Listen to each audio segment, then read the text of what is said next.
Greetings, everyone, and welcome to the Mind's Eye Podcast. I'm Paul James Caden, and today on the show, I would like to talk to you about Gnosticism and metaphysics. Do the two of them blend together harmoniously, or does it become a contradiction when we try to do so? And I want to talk to you about this today because over the last 3 to 5 years, there's been a growing number of people on the internet, in the world, and on platforms like YouTube who teach this amalgamation of metaphysics and Gnosticism. And some of them are very popular. They have literally thousands of followers who tune into their podcasts or their videos and listen to what they're teaching. But are they really conveying spiritual truth or something that confuses or dilutes the truth with what metaphysicians would call error of mortal or material mind?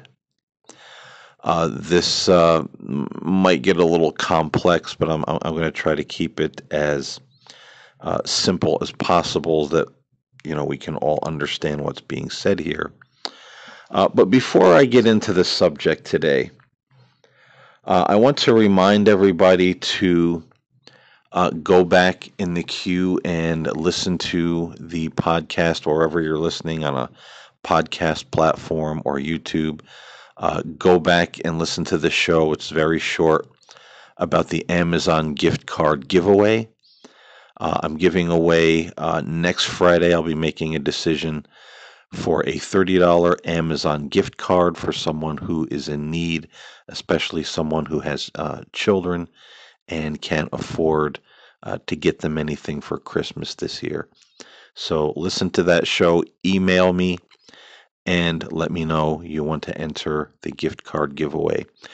Also, in the spirit of giving, a friend of mine that, we've traded emails since I started podcasting almost 4 years ago.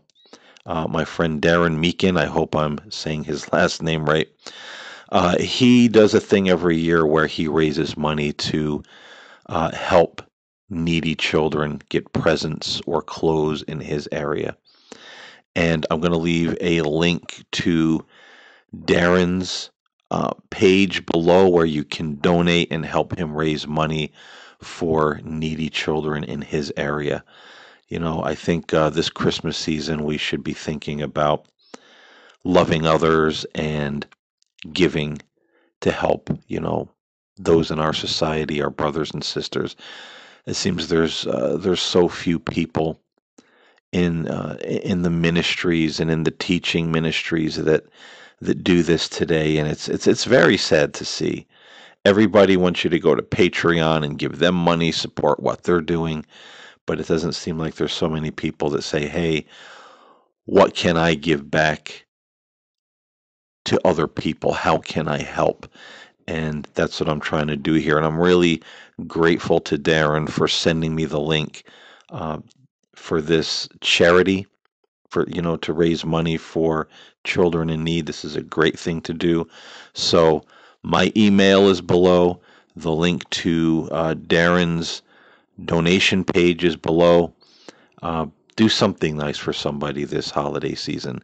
It is much needed in this world of selfishness and darkness right now. So, getting on with our subject, metaphysics and Gnosticism, do the two of them blend together? I suppose to tackle this idea, we have to look at some ideas that come from the metaphysical schools of thought.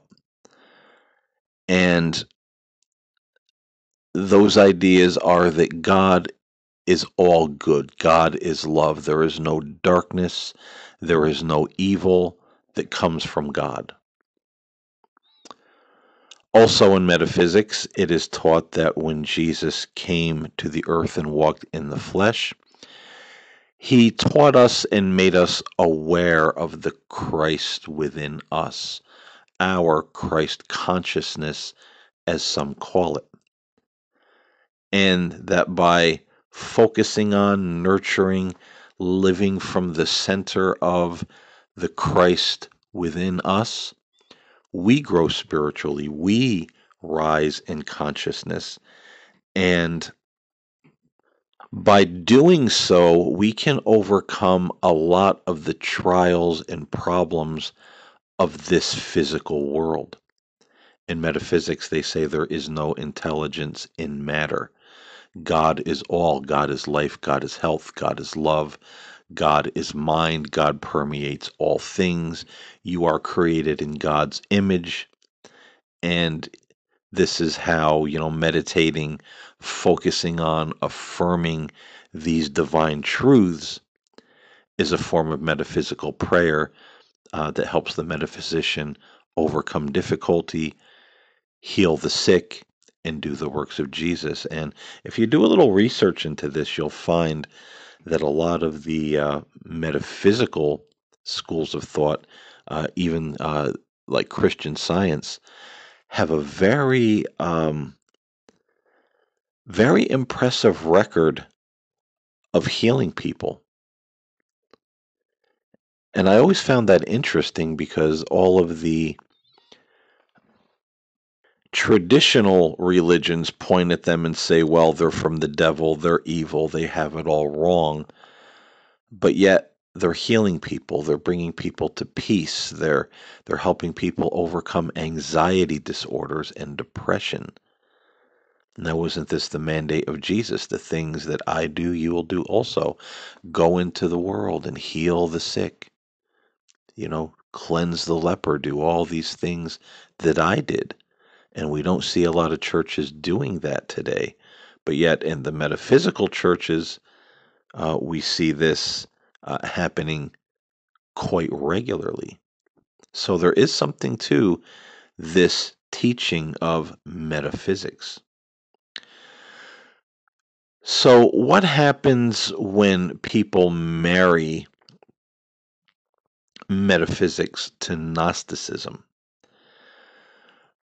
Christian metaphysics, one of the important statements that we make is to say God is the only power. There is no opposing power to God. There is no horned being with, an arrow tail, with cloven feet that is, God's opponent, bringing harm and disease, to mankind.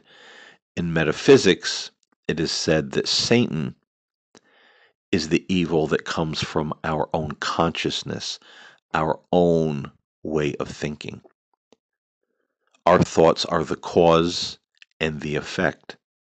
If we meditate on evil all of the time, we will manifest that evil. The universe always mirrors back to us what we think. So if we go around all the time saying, nobody likes me, you know, um, I have bad luck, uh, I try to do good and to please God, but the devil always makes life so hard for me. If we have that kind of attitude, our thoughts are Satan. Our thoughts are the accuser. Our thoughts are the liar.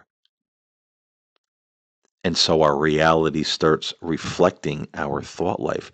But if we rise in consciousness, rise in Christ consciousness, and begin to realize God is the only power, there is no opposing force trying to thwart the good works of God in the universe. And God is love, and God is peace, and God is health, and God is life. We start meditating those things, thinking those things, speaking those things, those truths.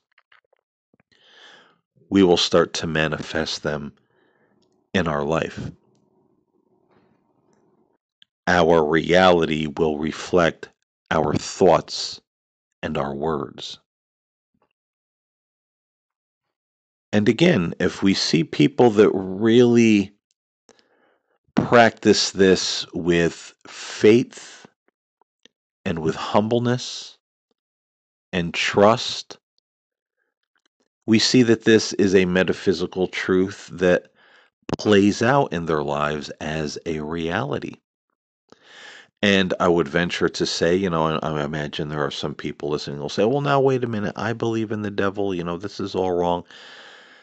And I would say to that this, because I do believe that there are, negative entities, in our world and in the universe.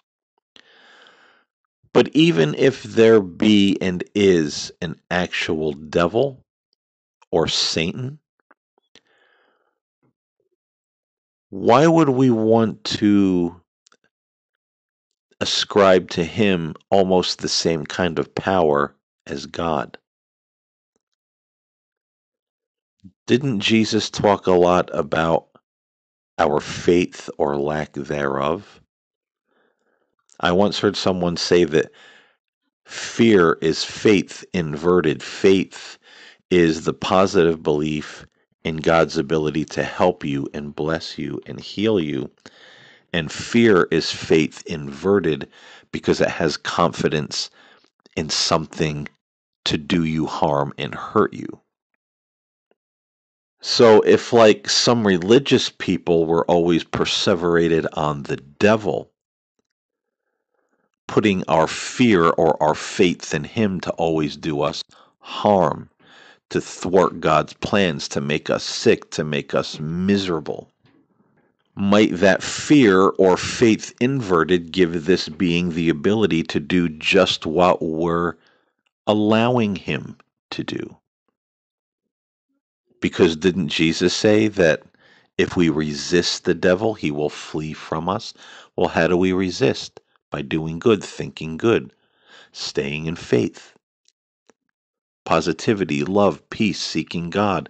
There is no darkness or shadow in God. So if we're following after God, we should not be meditating and perseverating all the time and speaking about the devil, the devil, the devil, and evil, evil, evil. Everything is so bad and rotten and horrible and terrible. Then our faith is inverted and it becomes fear. And I personally believe this is a lot of the trouble with churches and religious groups today, because they focus so much on the darkness that they become what is written in the Bible, the religion that has a belief in God but is absent of the power thereof. And this is why we hear a lot of great metaphysicians of old who tell us to observe people, because we will notice that people have exactly what they think and exactly what they speak. Is it faith or faith inverted, which is fear?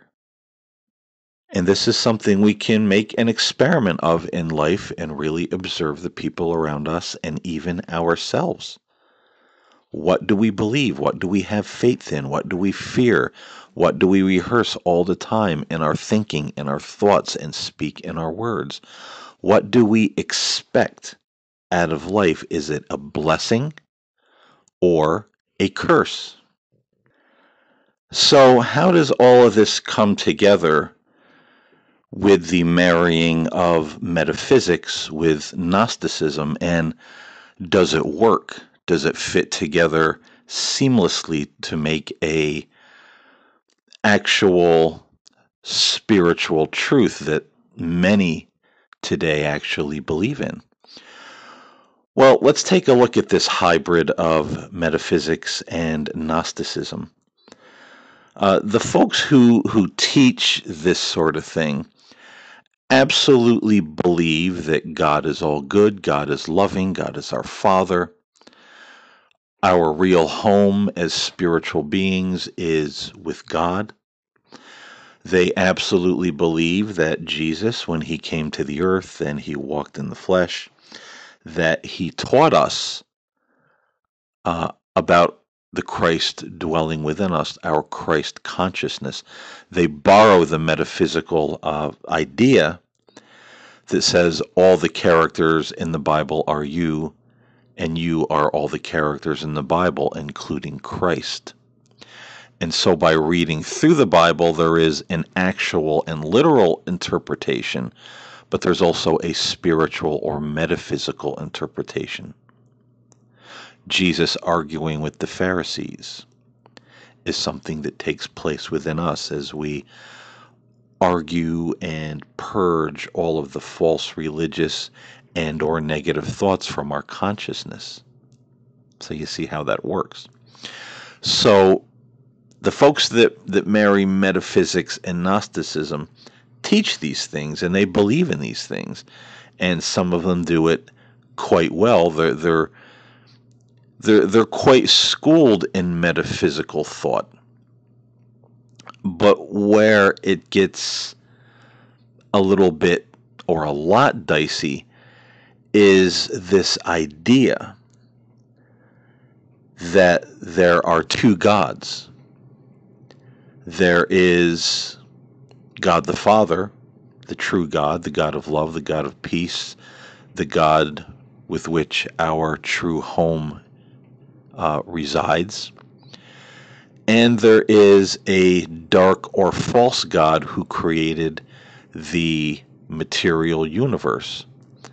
And some borrow from the Gnostic mythology of, I believe the name is Yaldabaoth or some such thing.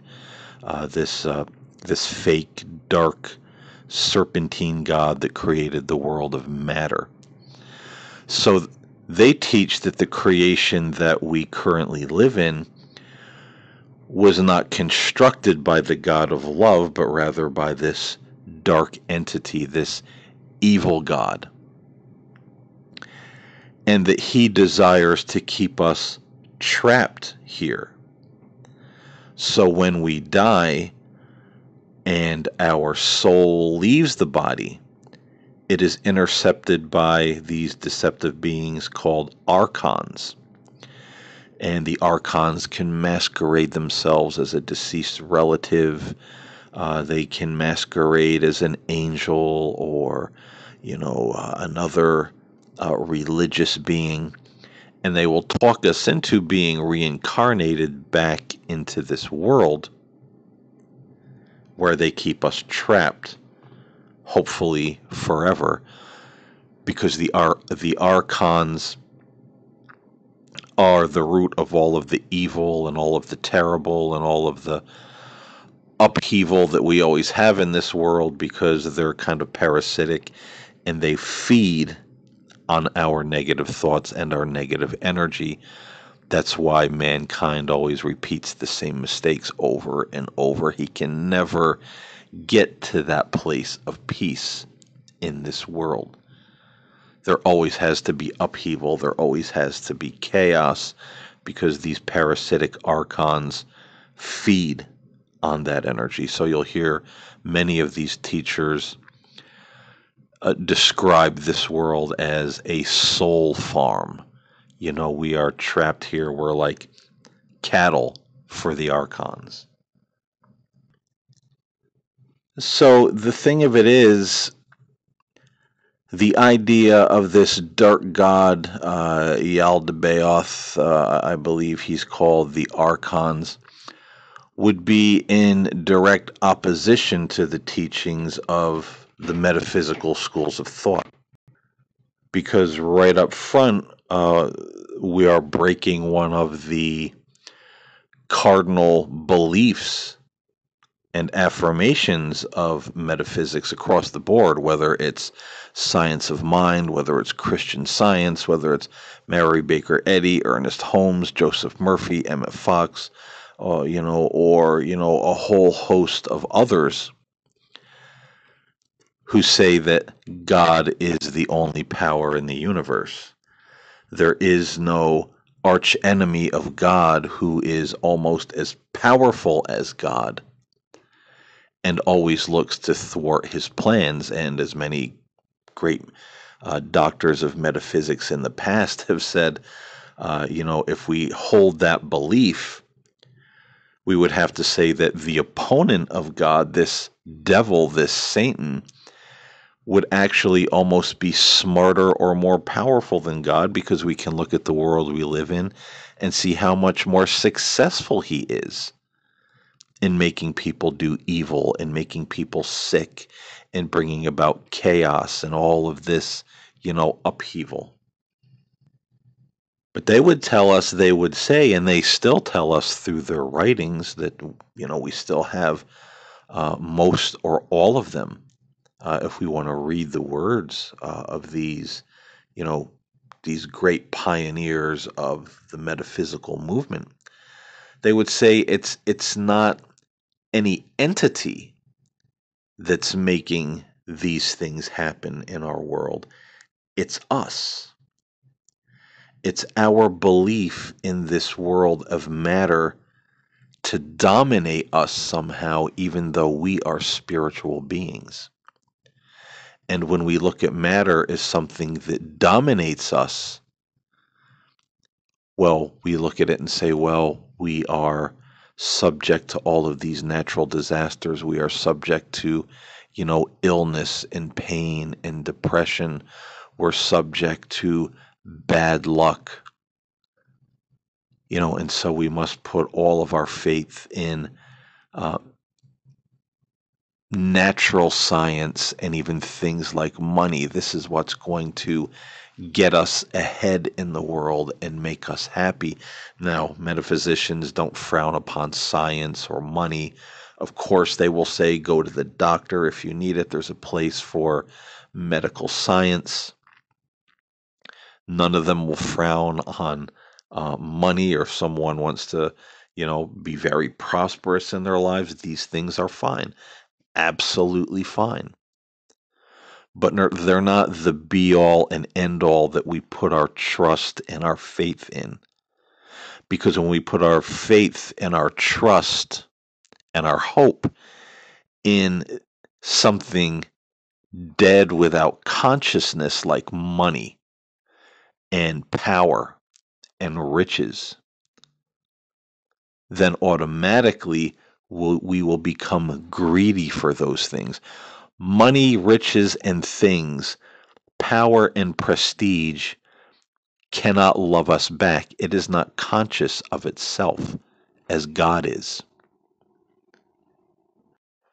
And so rather than putting our faith and our trust and our hope in something that is conscious and can love us back and reach back to us and guide us, it is a dead thing of the material world that we begin to pursue. We become the only pursuer of that thing.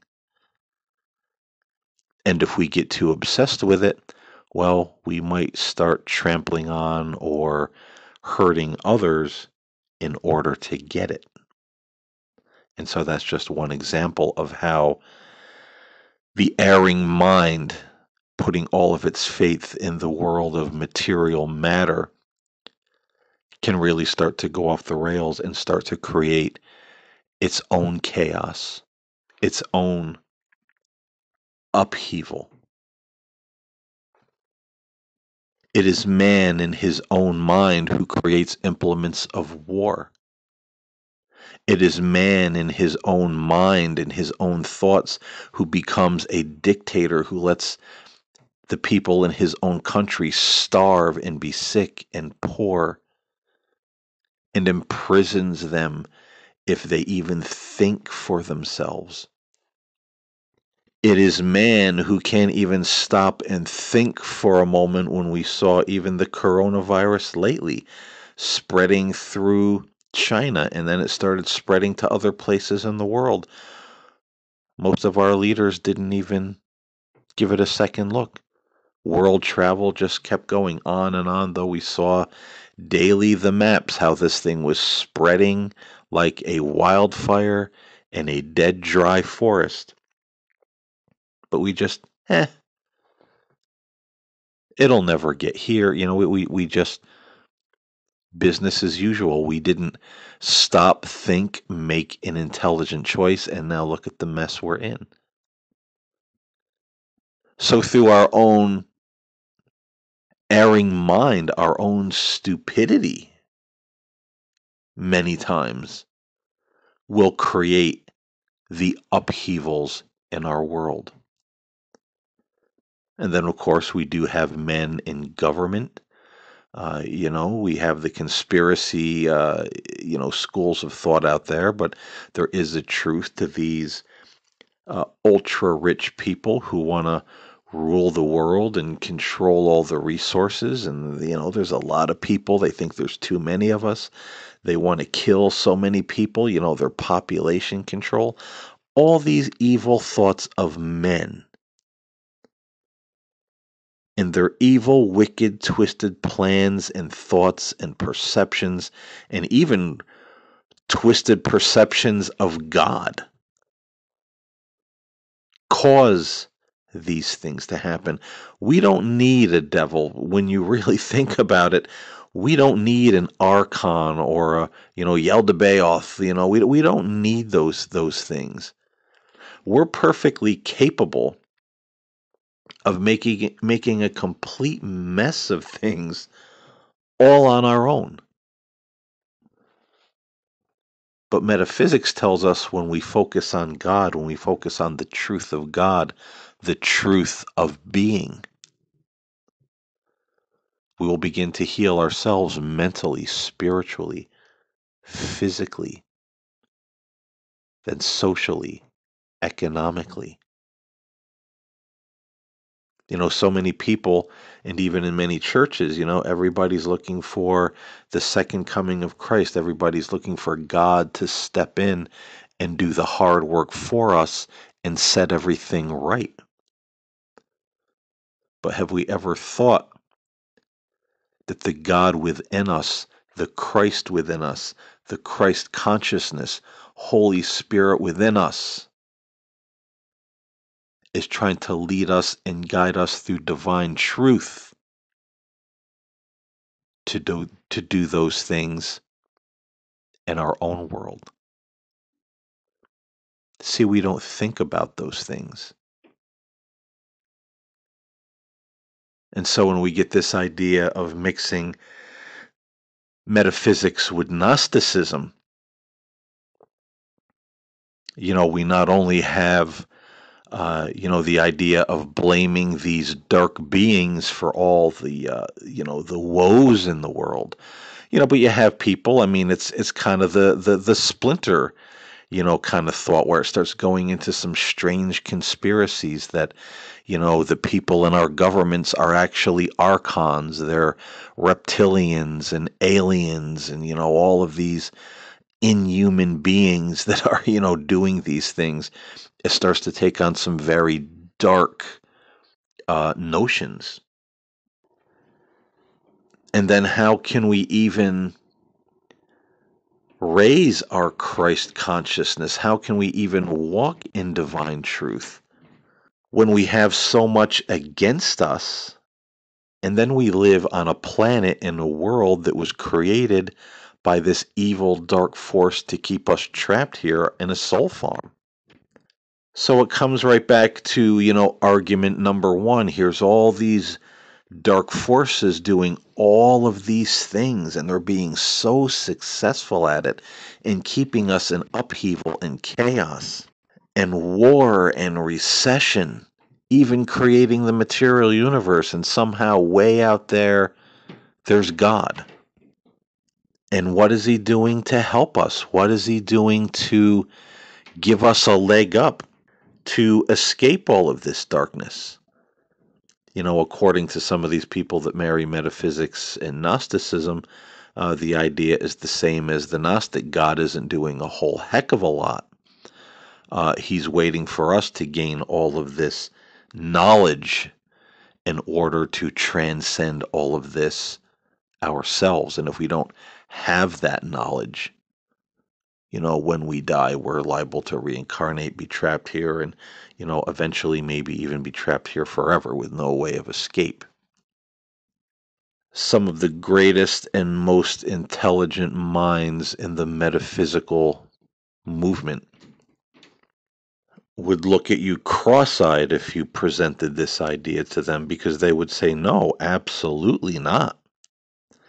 This creation, the universe, the physical universe, is an expression of God, the all good, and it is peaceful and it is beautiful, and we can see attributes of God in nature, and we can learn from that. Look at the peace and the quiet of the gentle autumn breeze blowing through the leaves. The beautiful sky with the crescent moon hanging above. The sound of the crickets and the song of a running stream. Metaphysicians would say that is there for our good. We don't see fear in that. There's no disease or cancer or war or all of political upheaval or power grabbing in that beautiful quiet and serenity of nature. And that beautiful quiet serenity of nature is showing us an attribute of God that we can possess within ourselves and our own consciousness. The metaphysical Gnostic says, nope, it may look beautiful, but it's all a trap, and all this is going to burn, and it's all evil. The metaphysician says, no, it's not evil, and this material world will be raised to a spiritual universe at one point in our future, hence the new heavens and the new earth. And that the fall of man was actually, if I can break this down quickly in just a few moments here, the slowing down of the spiritual vibration of light and energy, where we are the ones who have essentially trapped ourselves in this material world. We are the ones who became obsessed with it. And that's an interesting thought, because when you look at quantum mechanics, and they say that it is we who are essentially creating our own universe. What we are perceiving is being mirrored back to us. That sounds familiar, what we talked about earlier with metaphysics. But we don't have time to get into all of that here, but I hope you see the picture. So marrying metaphysics with Gnosticism and having, dark gods, evil gods, archons, world that was created, by this evil god, and of itself is evil. This is a prison. That's a lot of heavy darkness on the minds and on the consciousness of people, on the individual, and it keeps them from rising in consciousness, rising in Christ, rising in God, rising in divine truth. And if you look at a lot of these people, they're making the same error as a lot of the traditional churches are making that have put so much emphasis on the devil. They're always looking at the evil of the government. They're always looking at the evil of the media, the evil of this world, the evil of the archons, the evil of this, the evil of that. They're very conspiratorial in their thinking process. And so my question, as one who has studied and practiced metaphysics for a number of years, how do you expect to rise above all of those trappings? How do you expect to rise in divine truth and consciousness if you are always perseverated and focused on what the evil is doing? Is your faith inverted? And is it more fear that binds you than faith that heals you and sets you free? Metaphysics and Gnosticism. For one, I think it is a contradiction of terms, and the two cannot really exist together. because it almost seems that they cancel one another out, or at least all of the darkness, all of the focus on the evil of this evil world cancels out the goodness of God, the divine truth. And so we stay trapped and stymied in our own error. But then we look around and try to blame our misfortunes on some other power. It was the devil, it was the archons, it was that dark god that the Gnostics warned us about. There's always some other entity or power that we look to as the source of our misfortune. But is that misfortune really just coming from us? Because if you believe that God is the only power and take Him as your partner in life, you will overcome. And you will rise in consciousness, in spiritual power, in divine consciousness. You will begin to rise above a lot of these things in this world. Indeed, even if there be trial and tribulation, you will still have peace of mind and peace in your heart. Come what may, come no matter what, because you know to whom you belong. And might this be why there are so many churches and so many religious people living in defeat right now? People from all different spiritual and religious backgrounds right now living in fear. And so look at the state of the world that we're in right now. Might all of this be a product of this dark thinking religion? We believe in God, but yet the devil is everywhere. He's in the government, he's here, he's there, he's everywhere. Could this be why there's so many people living in defeat and why our society and our nations are crumbling societally? The people are just so selfish, so dark in their thinking. They're violent, they're angry, yet they claim to be Christians, yet they claim to be believing in God. And might this be because it's not the devil doing all of this, but because their own focus, their own perception is going in the wrong direction, having more faith in the darkness, fear, faith inverted, than a living faith in God, who can heal us, save us, rescue us, and help us to overcome. Hey folks, I thank you for listening today. I hope you got something out of this podcast. There was a lot to get in a half-hour show, or a little over a half hour here. I hope you enjoyed it. Until next time, stay safe, stay well, stay blessed, and I'll see you next time here on the Mind's Eye Podcast.